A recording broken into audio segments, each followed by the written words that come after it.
Noi eravamo in lounge d'intervista da RTR, questa è con la prima band della Sonda, Nesta and the Blondes, che sono Andrea Corona, Lorenzo Corona, Michel Frü e Joshua Bergamin. Willkommen bei Fnüz, Kovaja, wie geht's? Gut, danke vielmals. Ja, wir sind froh, also wir sind natürlich glücklich, sind wir da oben gewesen, aber ist es jetzt auch durch? Da haben wir die Anspannung können loslassen und voll rein, würde ich sagen. Jetzt, du kannst so stahlen, dann schaue ich mit rein. Jetzt haben wir den Gig schon gespielt, das Highlight ist eigentlich schon vorbei. Wie fühlt ihr euch? Hey, jetzt, also ganz ehrlich, es war schön gewesen, es war wirklich ein Highlight gewesen, aber es ist gerade so ein bisschen, eine kleine Leere. Jetzt ist gerade so das Schönste vorbei, aber ich glaube, das machen wir nachher wieder wett, dass wir im Festival auch ein bisschen geniessen. Als ich am Morgen da reingekommen bin, um die 11 Uhr, habe ich ja schon gespottet hinter der Bühne am Aufbauen. Ganz frisch, ich nehme es von Chur raufgekommen, oder von Flims. Von Chur und Flims. Jawohl, ja. Wir sind ein bisschen dran. Die Hälfte wohnt in Chur, die Hälfte wohnt ein bisschen weiter oben.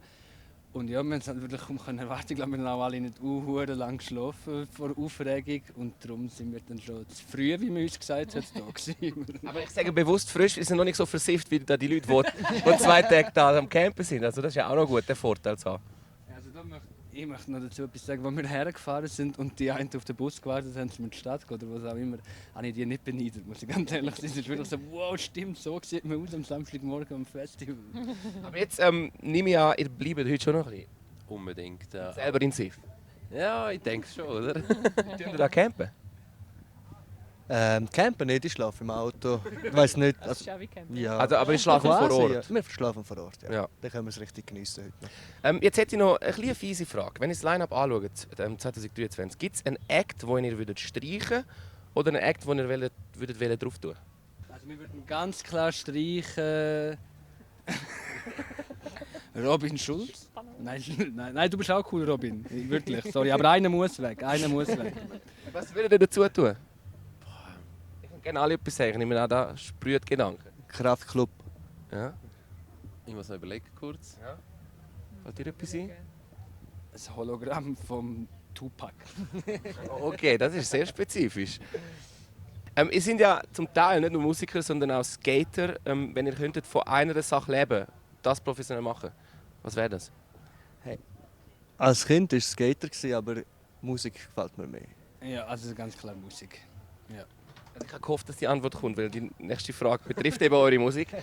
Das letzte Album ist im 20 rausgekommen. Den Split-Single mit dem Kaufmann, den Single Love Too Fast. Und seit gestern Bury Me Now, brandneue Single. Geht es jetzt so weiter, wie man das heutzutage macht, nur noch Singles releasen oder gibt es auch mal wieder ein Album? Unser Album gibt es schon, nur auf Vinyl und noch nicht digital. Und dann kriegst du natürlich auch einen Download-Code, um ein bisschen Werbung machen. Also jeder, der das Vinyl will kaufen will, kriegt auch einen Code und haben das auch digital. Aber uploaden tun wir wirklich so Single für Single. Ich finde, es ist auch etwas Spezielleres, denn, wenn die Vinyl-Hörer die schon haben. Finden wir recht cool. Und sonst aber ja, wird es mal so weiterlaufen. Also das war eine bewusste Entscheidung. Jetzt machen wir zuerst Vinyl, dass die Leute es so hören können und nachher digital. Bewusst, nachdem wir den Vinyl hatten. Das ist noch spannend, weil bei den meisten Leuten tut es sich ja verzögern mit dem Vinyl. Man hat irgendwie zuerst digital und Vinyl, braucht irgendwie ein halbes Jahr, aber das haben ja scheint gut geplant. Wolltest du noch etwas sagen? Ja, wir wollten schon zuerst eigentlich das Ganze als Album raushauen, muss ich ehrlich sagen. Aber aus strategischen Gründen. Und irgendwie ist es auch cool, um eigentlich jeden Monat oder alle 1,5 Monate mal wieder eine Single zu feiern. Es gibt irgendwie einen mega geilen Vibe und Energie, die du irgendwie gerade so mitfließen lassen kannst. Und das ist schon ein bisschen anders, finde ich, als bei einem Album, wo du einfach bretsch alles schön Geschenke für das ganze Jahr schon an einem Tag bekommst. Ist auch nicht geil, oder? Ja, absolut. Musikalisch, was freut ihr euch?